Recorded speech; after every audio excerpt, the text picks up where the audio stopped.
Usa una metafora calcistica, Luca Zaia, per descrivere lo stato in cui si trova il Veneto nel percorso sull'autonomia.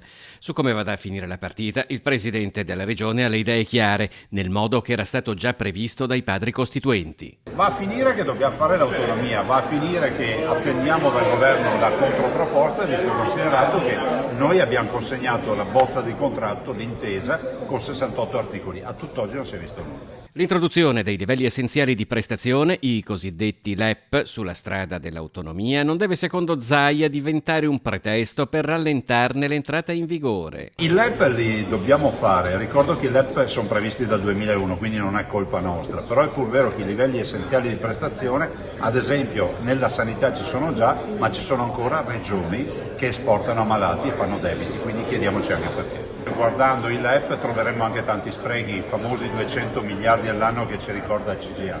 Non ho ben capito se si vogliono fare veramente i LEP o se sono diventati una scusa per non fare l'autonomia. L'autonomia invece va fatta da nord a sud, ribadisce Zaia, e Lombardia, Veneto ed Emilia-Romagna faranno la loro battaglia civile per difendere i propri diritti.